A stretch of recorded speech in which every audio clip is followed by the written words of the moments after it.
Design করে সে মানুষ হত্যা করে মানুষের লাশের উপর পা দিয়ে সংবিধান লঙ্ঘন করে অবৈধভাবে তারা ক্ষমতা আসছে। মানে এদের অত্যাচারে সারা দেশ জর্জরিত। কৃষক শ্রমিক কত শ্রমিক বেকার হয়ে গেছে। শ্রমিক আন্দোলন করছে, সাথে সাথে গুলি করে দুজনকে মেরে ফেললো গার্মেন্টস শ্রমিক। চাকরির বয়স নিয়ে আন্দোলন করে যমুনার সামনে যাওয়ার সাথে গুলি করলে একজন মারা গেল, তাদেরকে পিঠে তাদেরকে উঠাই দিল। ওই 7ই জুলাই থেকে এই ছাত্ররা যখন আন্দোলন করে 14 জুলাই পর্যন্ত এগুলি না হওয়া পর্যন্ত কারো গায়ে একটা টোকাও পড়েনি। ইচ্ছা মতো সব আসছে বসছে, আমরা তো কিচ্ছু করতে দেয়নি। পুলিশের কাছে কোনো মেটাল বুলেট ছিল না, পুলিশের কাছে কোনো মেটাল বুলেট ছিল না। নির্দেশ দিয়েছে কোনো গুলি করবে না। পুলিশ ইচ্ছা মতো আন্দোলন করছে। আমরা তো শুরু থেকে তো অনেক কিছু করা যেত, আমরা তো করিনি কিছু।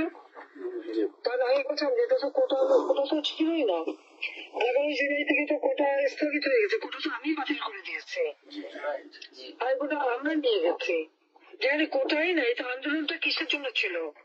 তারপরে আমাদের মন্ত্রীরা বসে, তাদের সাথে সব দাবি মানা হলো।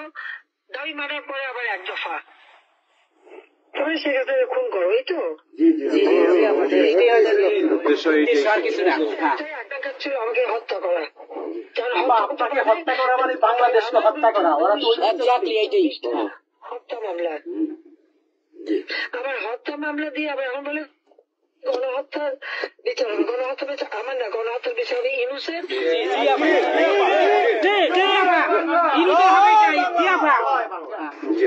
এই সমস্ত খুনের দায়িত্বটি ইউনূসকেই নিতে হবে, আর তার সমন্বয়করা। সে যে হত্যার সঙ্গে জড়িত প্রমাণ পাওয়াই যায়।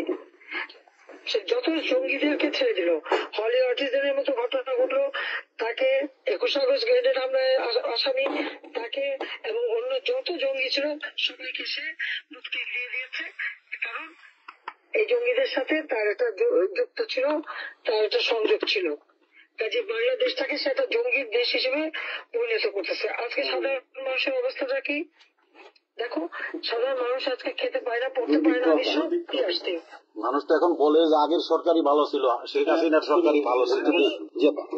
1,97,000 কোটি টাকার বাজেট, কয়লা কেনা, এলএনজি কেনা, ডিজেল পেট্রোল কেনা, খাবার সবকিছু ব্যবস্থা করা, সারের জন্য সার কেনার সব ব্যবস্থা করে আসছে। এলএনজি আমার সময় যখন বাজারে 10 টাকা, আমরা সেটা 9.93 দামে কিনলাম। সেই 9 টাকা 9 পয়েন্টের যেটা কিনা শেষে 14 তোমার 5 একটা আর 14.65 এই দামে কিনলো। ডাবল দামে সে কিনতে গেল কিসের জন্য? এখন তো বাজারের দাম আরো কমছে। শেয়ার মার্কেটের টাকা উধাও, ব্যাংকে টাকা নাই, ব্যাংকের টাকা উধাও, গেল কোথায়? আমেরিকা। 20 লক্ষ মেট্রিক টন খাদ্য আমি রেখে আসছি। 1 কোটি পরিবারের জন্য টিসিবির কার্ড দিছি, মাত্র 30 টাকা কেজিতে তারা চাল কিনতে পারবে এবং ডাল, তেল, গম কিনতে পারবে। সেই ব্যবস্থা করে আসতে হবে সস্তায়। 43 লক্ষ মানুষকে বাদ দিছে সেখান থেকে। কেন বাদ দিল? আওয়ামী লীগের সরকার এদেরকে বাদ দিতে আওয়ামী লীগের। তার মানে তুমি আরেকটা চেষ্টা করো, 43 লক্ষ আওয়ামী লীগ পেল, তখন তো 1 কোটি ছিল, বাকি তো অন্য দলের। আওয়ামী লীগ তো দল দেখে নাই, আওয়ামী লীগ দেখে যারাই আবেদন করছে তাদেরই দিয়েছে। সে যে দল মত নির্বিশেষে সবার জন্য। আওয়ামী লীগ মানুষের জন্য করি, এটা আওয়ামী লীগ সরকার করছে এর জন্য। আজকে ছাত্রদেরকে সে তারা বিভ্রান্ত করছে। এখন সাধারণ ছাত্রছাত্রীরা যারা এই বিভ্রান্ত এই খুনের সাথে যুক্ত, আমি তাদেরকে বলবো তাদেরকে আবেদন করছিলাম, বুঝতে পারছেন না যে কি হচ্ছে, আপনাদের বাচ্চাকে আসতে দিন।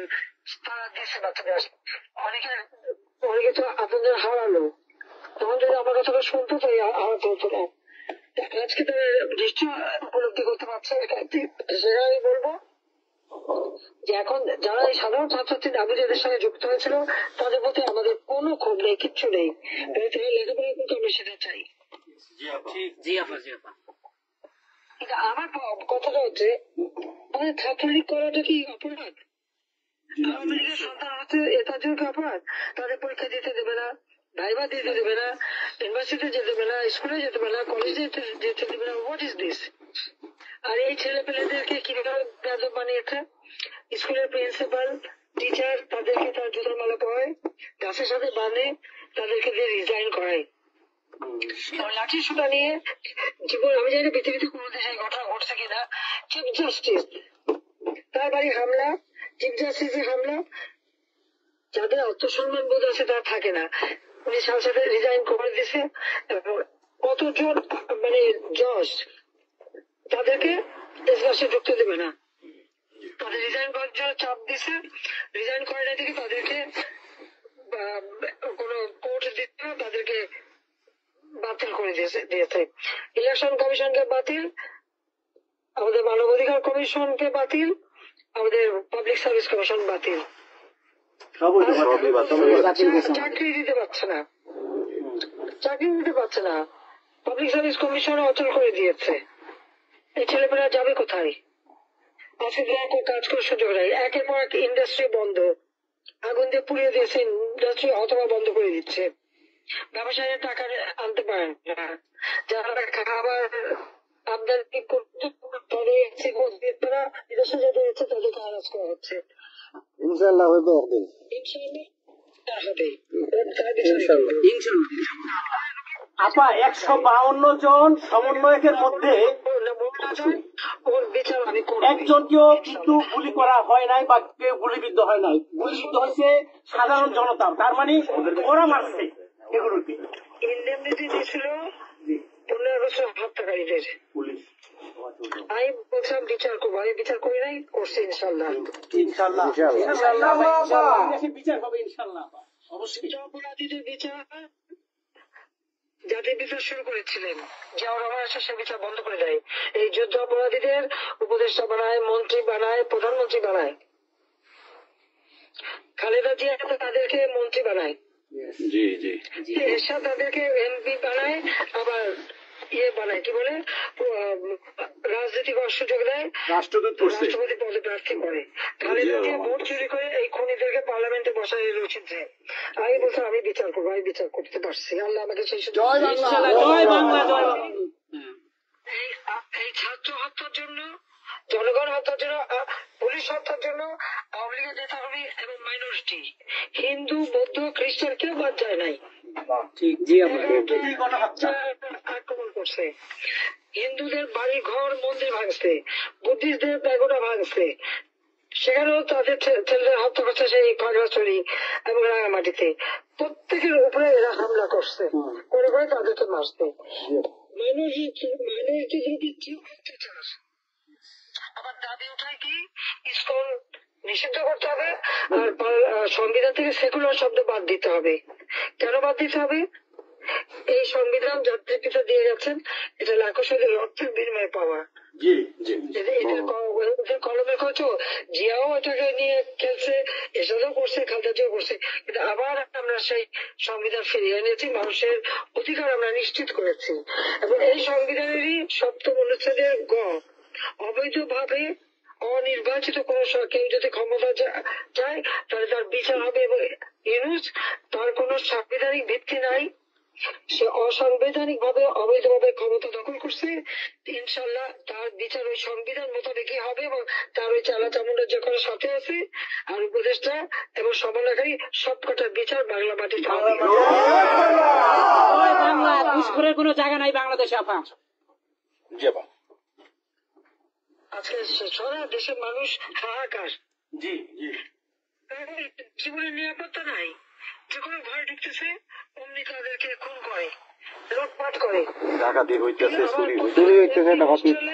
এই ছাত্র নামদারিরা এমপি হোস্টেলে যে সব তালা ভাঙছে, সব লুট করছে, মন্ত্রীদের বাড়িতে তালা ভাঙছে, লুট করছে, আমাদের প্রত্যেকের গণভবন থেকে শুরু করে সবই তো লুট করছে। এবং ইউনূস নিজেই তো গণভবনে গেছিল লুট করতে, ছবি দেখো না?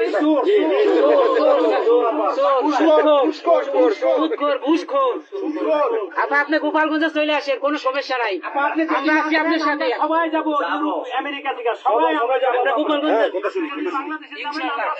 কারাবরণ করবো দরকার। বলেন প্লিজ। ওই আগুন দিয়ে পোড়ানোর পরে যেটুকু অবশিষ্ট ছিল সেটা লুট করতে গেছিল। তাহলে ওটা তো চোর। জি বড় চোর, বড় চোর, সুদখোর, সুদখোর। ঠক।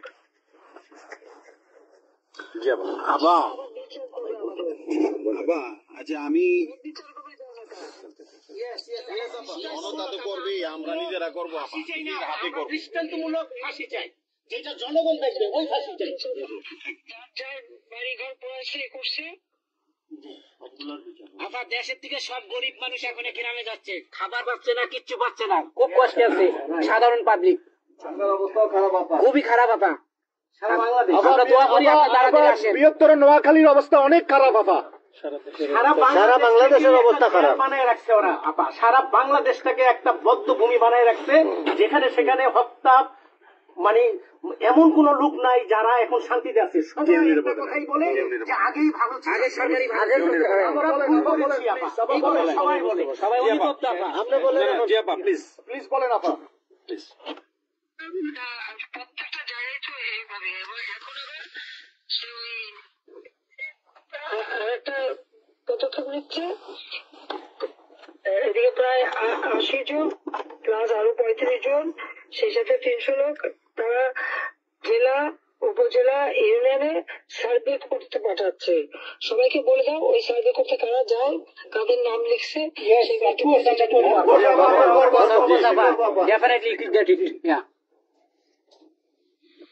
আমরা চাই আপা আপনি সুস্থ থাকেন, আপনি সুস্থ থাকলে বাংলাদেশ সুস্থ থাকবে, বাংলাদেশ ভালো থাকবে। আপনাকে আবার আমরা ফিরিয়ে এনে বাংলাদেশকে আবার এগিয়ে নিয়ে যাওয়ার জয়ের মালা করা, আবার জয়ের মালা, জয় বাংলা, জয় বঙ্গবন্ধু। জি আপা প্লিজ।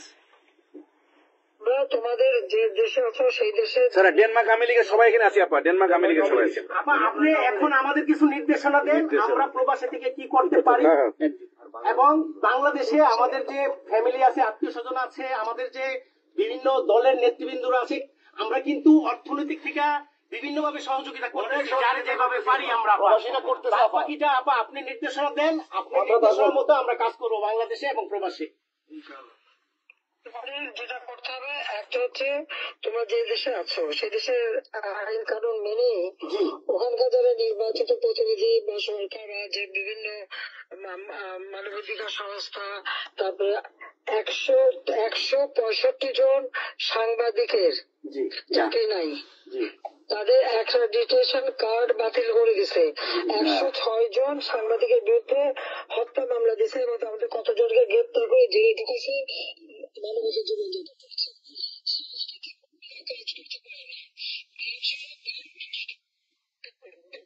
অনুষ্ঠান করতে পারে না, পাকিস্তান থেকে ব্যান সহায়তা করে, অথচ আমাদের দেশে ব্যান যারা তারা এখন কাজ করে না। এরা আবার এদের সাথেই ছিল, তারা লাল রং লাগাচ্ছিল, এখন আর তাদের পাত্তা নাই, তারা কাজ করে না। কর্মকাণ্ড বন্ধ, সমস্ত সামাজিক নিরাপত্তা, যত গরিব মানুষ আমরা বয়স্ক ভাতা, বিধবা ভাতা, মুক্তিযোদ্ধা ভাতা যা যা দিয়েছিলাম সেগুলি সব বন্ধ করে দিয়ে সেটাকে মেরে খেয়ে গেছে। এমনকি মানে সারা দেশটাকে একটা লুটের রাজত্ব, খুনের রাজত্ব সৃষ্টি করছে। এই বিষয়টাই যে মানবাধিকার লঙ্ঘন, সাংবাদিকদের উপরে নির্যাতন, সাংবাদিকদের অত্যাচার, মহিলা সাংবাদিকদের যেভাবে অপমান করছে, এই বিষয়গুলি জনমত তোমাদের তৈরি করতে পারে আন্তর্জাতিক পর্যায়ে। বিভৎস চেহারাটা ওইটাই আজকে মানুষের কাছে স্পষ্ট হয়ে যাচ্ছে। একটা রাষ্ট্র চালাতে সেটা ব্যর্থ। এই জিনিসগুলি কি আপা? আপা আমি একটা বলি, ইনু সাহেব রাখছে 4টা টোকাই রাখছে, সাথে 4টা টোকাই রাখছে। আর আপনি চিন্তা করেন না, বাংলাদেশে গৃহযুদ্ধ হবে তখন আপনাকে দেখবে। তোমাদের একটু করতে হবে, ইউরোপীয় ইউনিয়নে যেখানে তোমার ওখানকার পার্লামেন্টে যেখানে আসো সব জায়গায় এই জনমত তৈরি করতে হবে। রাষ্ট্র পরিণত করছে, মানুষ খুন করছে, আজকে খুন করছে। আজকে তুমি জানো আমাদের মোহাম্মদ হোসেন মায়ের বাড়িতে আগুন, এইগুলি সে করে যাচ্ছে এবং সমস্ত এই বিষয়ে ইচ্ছা মতো। কাজে তোমরা এই বিষয়গুলি তোলো, আর আত্মীয় স্বজন, বন্ধু বান্ধব, পরিচিত যারা আছে খুবই কষ্ট আছে, তাদেরকে সাহায্য করো। মামলা দিয়ে আমাদের নেতা কর্মীদের চরম হয়রানি করে যাচ্ছে, তাদেরকে সহযোগিতা করা, এই যে আইনজীবী ঠিক করা, এবং আন্তর্জাতিক ভাবে মানে এদেরকে জনমত সৃষ্টি করা এবং সরকার যে অপকর্মগুলি করছে সেগুলি তুলে ধরা, এই কাজগুলো তোমাদের আপা একটা জিনিস একটু সন্দেহ লাগতেছে আপা। তোমাদের সাথে তোমরা থাকবা, কাজ করবা, আর দেশের ভিতরে মানুষকে যে এই সরকারকে না তাহলে দেশের মানুষের মুক্তি দেয় করবে। হ্যাঁ আপা, আমি একটু একটা কথা বলতে চাই। একটা জিনিস একটু সন্দেহ লাগতেছে যে পাকিস্তান থেকে যে শিপের মধ্যে কতগুলি কন্টেনার আসলো কেন এবং এত দ্রুত ওরা কিভাবে পাকিস্তানের সঙ্গে ব্যবসায়িক সম্পর্কটা গড়লো, কারণ এইটা তো কোনোদিন ছিল না বাংলাদেশে, ৭১-এর পরে এটা হয় নাই আপা। এখন এইটা নিয়ে আমাদের আপনি তো অবশ্যই আপনি অনেক কিছু অবগত আছেন, এটা আমাদের জানার প্রয়োজন। এই তথ্যটা আমাদের বের করা উচিত যে কোনো ভাবে, গোয়েন্দা বলেন, যে কোনো ভাবে আমাদের তো কিছু না কিছু আছে, এদের মাধ্যমে এই জিনিসটা আমাদের খুবই দ্রুত বের করা উচিত। এরা কি মনে করতেছে, মনে হয় সম্ভবত ভয় পাইতেছে যে আমরা হয়তো দেশে একটা অরাজকতা সৃষ্টি করুম, ওরা একটা গৃহযুদ্ধের প্রস্তুতি নিতেছে অস্ত্র। আমার কাছে সন্দেহ। দুজন যে মাল ডেলিভারি করে ওই জায়গাতে কন্টেনারের ওইখানে 2টা লোকের চাকরি চলে গেছে।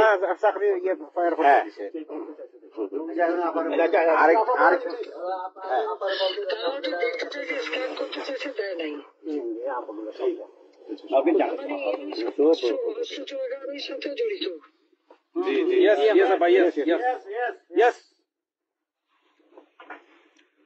আপা এই দেশটাকে তো ওরা আবার সেই পাকিস্তানের পর্যায়ে নিয়ে গেছে, আমাদের এই দেশটাকে আবার উদ্ধার করতে হবে ইনশাল্লাহ। এই জন্য আমাদের যা করতে হবে প্রবাসী এবং দেশে, আমরা যারা বাহিরে আছি আপা, আমরা প্রয়োজনে দেশে গিয়ে আবার ওই মুক্তিযুদ্ধ আমরা দেখি নাই ৭১-এ, আমরা নতুন মুক্তিযুদ্ধে আমরা অংশ নিব আপা ইনশাআল্লাহ। সেই দেশকে উদ্ধার করতেই হবে আপা আমাদের। একটা শুনি। জি আপা বলেন। আচ্ছা আপা, আমরা শেষ করবেন। আমরা ডেনমার্ক আওয়ামী লীগের পক্ষ থেকে এই জায়গায় আমরা যারা আছি, আমাদের বয়োজ্যেষ্ঠ নেতৃবৃন্দ আছে।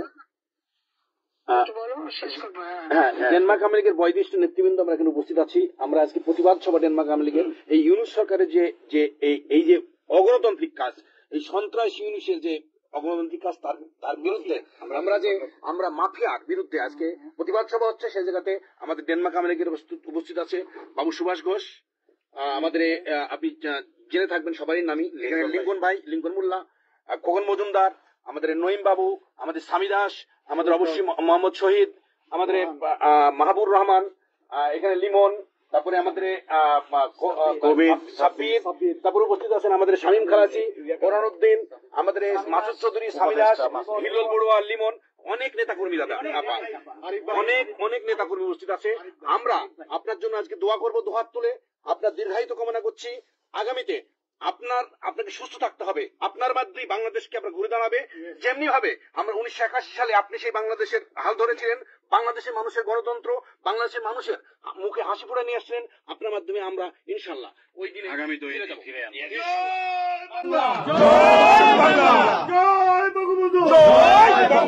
শেখ হাসিনার সরকার বারবার দরকার, বারবার দরকার শেখ হাসিনার সরকার। শেখ হাসিনার ভয় নাই, রাজপথ হারি নাই, শেখ হাসিনার ভয় নাই। শেখ হাসিনার সরকার বারবার দরকার, শেখ হাসিনার সরকার বারবার দরকার। আপনি একটা ঠিক করে শুনুন। বলেন প্লিজ, বলেন প্লিজ, বলেন। আপনি তো বিজি এমনিও। জি হ্যাঁ আপা, আরেকটা জিনিস আমি জিজ্ঞেস করি আপনাকে, এত বড় একটা ঘটনা আপা আমাদের উপর ঘটে গেল, আপা আমাদের গোয়েন্দারা কি করছে আপা? এই প্রশ্নের অ্যান্সার আবার দিয়েন না। আমাদের সাংগঠনিক অ্যান্সার যেটা হয়েছে, আমরা যেহেতু রেকর্ড করেছি এই অনুষ্ঠানটা, সেই এই পর্যন্তই থাক, আমাদের মনে বলে ভালো।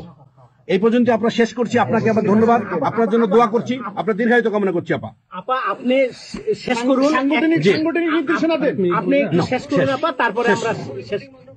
জি আপা, আমরা শেষ করছি। হ্যাঁ, রেকর্ডিং বন্ধ। ধন্যবাদ। রেকর্ডিং বন্ধ করুন, সব রেকর্ডিং বন্ধ করুন, সবাই রেকর্ডিং বন্ধ করুন, সবাই বন্ধ করুন। হ্যাঁ, রেকর্ডিং বন্ধ করুন, রেকর্ডিং বন্ধ করুন, রেকর্ডিং বন্ধ করেন, রেকর্ডিং বন্ধ করেন।